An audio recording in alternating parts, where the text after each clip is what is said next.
આકાશવાણી અમદાવાદ વડોદરા પ્રાદેશિક સમાચાર જયેશ પટેલ વાંચે છે. સૌપ્રથમ મુખ્ય સમાચાર. મુખ્યમંત્રી વિજય રૂપાણી રાજ્યમાં કિસાન સૂર્યોદય યોજનાના બીજા તબક્કાનો નર્મદા જિલ્લાના તિલકવાડા ખાતેથી આરંભ કરાવશે. રાજ્ય સરકારે ધોરણ 10 અને 12 તથા કોલેજ કક્ષાએ સ્નાતક તથા અનુસ્નાતક કક્ષાએ શૈક્ષણિક કાર્ય આગામી 11મી જાન્યુઆરીથી શરૂ કરવાનો નિર્ણય લીધો છે. એનડીએ સરકારે આગામી 5 વર્ષમાં 4 કરોડ ઉપરાંત અનુસૂચિત જાતિના વિદ્યાર્થીઓ માટે મેટ્રિકોત્તર શિષ્યવૃત્તિ યોજના માટે 69,000 કરોડ રૂપિયા ફાળવ્યા છે.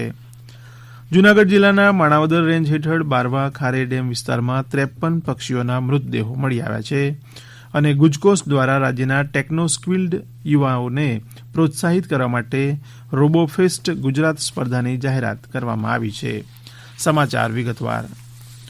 મુખ્યમંત્રી વિજય રૂપાણી રાજ્યમાં કિસાન સૂર્યોદય યોજનાના બીજા તબક્કાનો નર્મદા જિલ્લાના તિલકવાડા ખાતેથી આરંભ કરાવશે. આ યોજનાનો આરંભ થતાં નર્મદા જિલ્લાના 39 ગામના ખેડૂતોને દિવસે સિંચાઈ માટે વીજળી મળવા લાગશે. ઉલ્લેખનીય છે કે બીજા તબક્કામાં રાજ્યના 2,702 ગામોના આશરે 2.25 લાખ ખેડૂતોને ખેતી માટે વીજળી મળવા લાગશે. ઉલ્લેખનીય છે કે ગત 3જીએ મુખ્યમંત્રી વિજય રૂપાણીએ ગીર સોમનાથ અને 5મી જાન્યુઆરીએ બાયડથી કિસાન સૂર્યોદય યોજનાના બીજા તબક્કાનો પ્રારંભ કરાવ્યો હતો. પ્રધાનમંત્રી નરેન્દ્ર મોદીએ ગત 24 ઓક્ટોબરે કિસાન સૂર્યોદય યોજનાના પહેલા તબક્કાનો પ્રારંભ કરાવ્યો હતો. પ્રથમ તબક્કામાં દાહોદ, જૂનાગઢ અને ગીર સોમનાથ જિલ્લાના 1,055 ગામડાઓને આવરી લેવાયા છે. મુખ્યમંત્રી વિજય રૂપાણી આજે પાટણ જિલ્લામાં 2 અબજ 24 કરોડ રૂપિયાથી વધુના વિવિધ વિકાસ કામોનું ખાતમુહૂર્ત અને લોકાર્પણ કરશે. જે અંતર્ગત 94 કરોડ 65 લાખ રૂપિયાના ખર્ચે નર્મદા કેનાલ આધારિત BK3P2 રાધનપુર અને સાંતલપુર રાસ જૂથ પાણી પુરવઠા, રાધનપુર ગ્રુપ સુધારણા યોજના તથા 79 કરોડ 9 લાખ રૂપિયાના ખર્ચે નર્મદા કેનાલ આધારિત રાધનપુર અને સાંતલપુર જૂથ પાણી પુરવઠા ગ્રુપ સુધારણા યોજનાનું ખાતમુહૂર્ત કરવામાં આવશે. વધુમાં 9 કરોડના ખર્ચે હારીજ શહેર ખાતે તૈયાર કરવામાં આવેલા 3.0 ml ક્ષમતા તથા 15 કરોડના ખર્ચે રાધનપુર શહેર ખાતે તૈયાર કરવામાં આવેલા 6.0 ml ક્ષમતા ધરાવતા સુએજ ટ્રીટમેન્ટ પ્લાન્ટનું પણ મુખ્યમંત્રી શ્રી વિજયભાઈ રૂપાણીના હસ્તે ખાતમુહૂર્ત કરવામાં આવશે. જેને કારણે પીવાના શુદ્ધ પાણીનો 77,000થી વધુ લાભાર્થીઓને લાભ મળશે. પાટણ જિલ્લા ખાતે નવનિર્મિત સમરસ છાત્રાલયનું પણ મુખ્યમંત્રીશ્રીના હાથે લોકાર્પણ કરવામાં આવશે. અંદાજિત 25.39 કરોડના ખર્ચે 14,000 ચોરસ મીટર જગ્યામાં નિર્માણ પામેલા સમરસ છાત્રાલયોમાં અનુસૂચિત જાતિ, અનુસૂચિત જનજાતિ, સામાજિક અને શૈક્ષણિક રીતે પછાત વર્ગ અને આર્થિક રીતે પછાત વર્ગના વિદ્યાર્થીઓને રહેવા અને જમવા સહિતની સુવિધાઓ મળશે.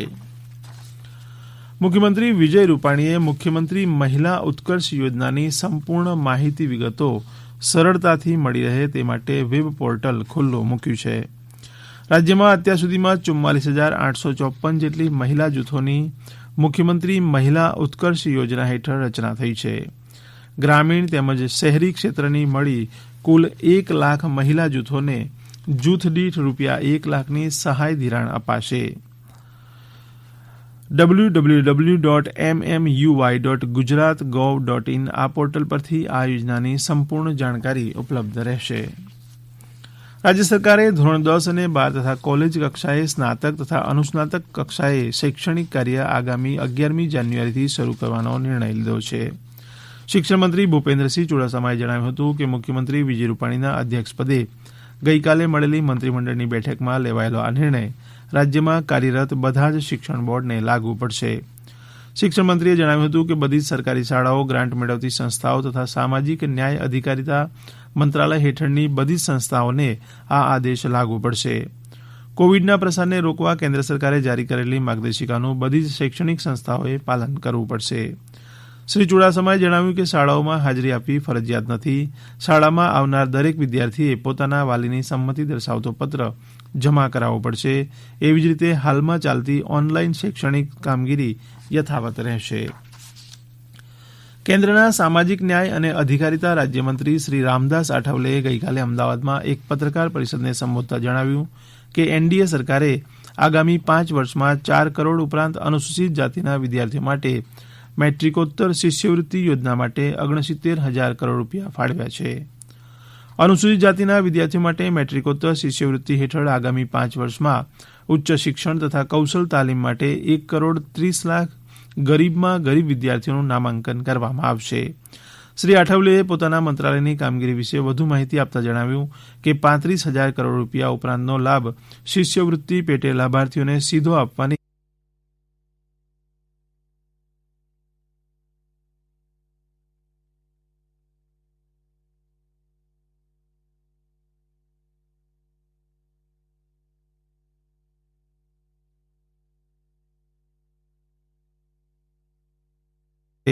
સુગમ્ય ભારત હેઠળ અનેક કાર્યક્રમો ચાલી રહ્યા હોવાનું શ્રી આઠવલેએ જણાવ્યું હતું. આ સમાચાર આપ આકાશવાણીના અમદાવાદ વડોદરા કેન્દ્ર પરથી સાંભળી રહ્યા છો. વધુ સમાચાર કોરોના અંગેના આ સંદેશ બાદ. કોવિડથી બચવાના મહત્વપૂર્ણ 3 ઉપાય. માસ્ક પહેરો, 2 ગજનું સલામત અંતર જાળવો અને હાથ સાફ રાખો.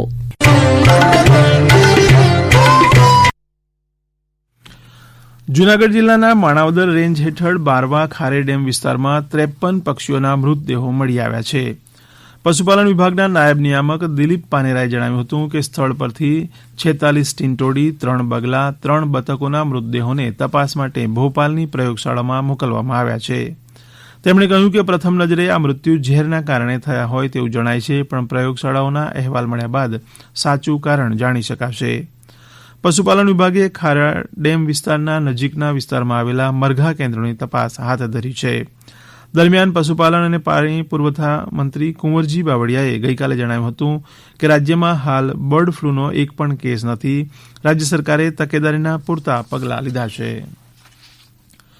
Gujarat council on science and technology એટલે કે ગુજકોસ દ્વારા રાજ્યના ટેકનો સ્કિલ્ડ યુવાઓને પ્રોત્સાહિત કરવા માટે રોબોફેસ્ટ ગુજરાત સ્પર્ધાની જાહેરાત કરવામાં આવી છે, જેમાં 7 પ્રકારના રોબોટ વિકસાવવા માટે સાયન્સ, ટેકનોલોજી, એન્જિનિયરિંગ અને મેથેમેટિક્સના વિદ્યાર્થીઓને આમંત્રણ અપાશે. સ્પર્ધામાં લેવલ 1 ઉપર વિજેતા થનાર ટીમને ₹50,000, લેવલ 2માં ₹1 થી 2 લાખ અને લેવલ 3માં ₹5 લાખનો પુરસ્કાર આપવામાં આવશે. લોકલ ફોર વોકલના અભિયાનને વિશેષ પ્રોત્સાહન આપવાનો ઉદ્દેશ્ય ધરાવતી આ સ્પર્ધામાં કૌવત દાખવવા માંગતા વિદ્યાર્થીઓ તારીખ 31મી જાન્યુઆરી 2021 સુધી ગુજકોસને અરજી કરી શકશે. ગુજકોસની વેબસાઇટ gujcos.gujarat.gov.in ઉપરથી વધુ વિગતો તથા માર્ગદર્શન મળી શકશે. રાજ્યમાં કોવિડના દર્દીઓ સાજા થવાનો દર 94.82% થયો છે. છેલ્લા 24 કલાકમાં કોવિડના 897 દર્દીઓ સાજા થતાં કોવિડને માત આપનારની સંખ્યા વધીને 2,36,323 થઈ છે. આ સમયગાળામાં કોવિડના 665 નવા કેસ નોંધાયા છે. રાજ્યમાં એક્ટિવ કેસની સંખ્યા 8,594 છે. આ પૈકી 8,534 દર્દીઓની સ્થિતિ સ્થિર છે, જ્યારે 60 જણા વેન્ટિલેટર ઉપર છે. છેલ્લા 24 કલાકમાં 4 દર્દીઓના મૃત્યુ થતાં કોવિડને કારણે મૃત્યુ પામનારનો આંક 4,329 થયો છે. ગુજરાત માધ્યમિક અને ઉચ્ચતર માધ્યમિક શિક્ષણ બોર્ડ દ્વારા નવા શૈક્ષણિક વર્ષ 2021માં કાયમી ધોરણે ગ્રાન્ટ નહીં લેવાની શરતવાળી નવી બિન અનુદાનિત શાળાઓમાં ધોરણ 9 તથા ધોરણ 11 વિજ્ઞાન અને સામાન્ય પ્રવાહ શરૂ કરવા અરજી મંગાવવામાં આવે છે. નોંધણી કરાવેલ મંડળો બોર્ડની વેબસાઇટ nsa.gseb.org ઉપર 18મી જાન્યુઆરીથી 28મી ફેબ્રુઆરી 2021 સુધીમાં ઓનલાઈન અરજી કરી શકશે. અરજી સાથે તમામ આધાર પુરાવાના સ્કેનિંગ કરેલા બિડાણો મોકલવા ફરજિયાત છે. અંતમાં મુખ્ય સમાચાર ફરી એકવાર. મુખ્યમંત્રી વિજય રૂપાણી રાજ્યમાં કિસાન સૂર્યોદય યોજનાના બીજા તબક્કાનો નર્મદા જિલ્લાના તિલકવાડા ખાતેથી આરંભ કરાવશે. રાજ્ય સરકારે ધોરણ 10 અને ધોરણ 12 તથા કોલેજ કક્ષાએ સ્નાતક તથા અનુસ્નાતક કક્ષાએ શૈક્ષણિક કાર્ય આગામી 11મી જાન્યુઆરીથી શરૂ કરવાનો નિર્ણય લીધો છે. આકાશવાણી અમદાવાદ વડોદરા કેન્દ્ર પરથી પ્રાદેશિક સમાચાર પૂરા થયા.